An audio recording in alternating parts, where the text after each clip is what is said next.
তোমরা তো জানোই যে মাধ্যমিক পরীক্ষা শুরু হয়ে গেছে।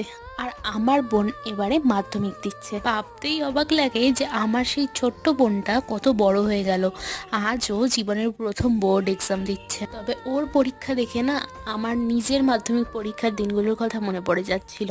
শুধুমাত্র আমিই জানি যে আমি ঠিক কোন পরিস্থিতিতে মাধ্যমিক পরীক্ষাটা দিয়েছি।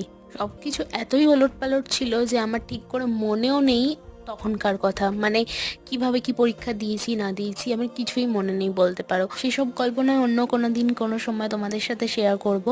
তো বোনের মাধ্যমিক পরীক্ষা চলছে বলে ওকে তো ভীষণভাবে প্যাম্পার করা হচ্ছে।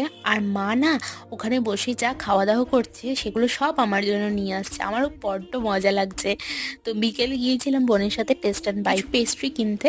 আর ম্যাডামের যেহেতু পরীক্ষা, ওকে তো কেউ কিছু বলতে পারছে না, তাই জন্য ও যা ইচ্ছা তাই করছে। আর পড়াশোনাও কিন্তু করছে এই কদিন অনেক মন দিয়ে। তোমরা কারা কারা এবছর মাধ্যমিক পরীক্ষা দিচ্ছ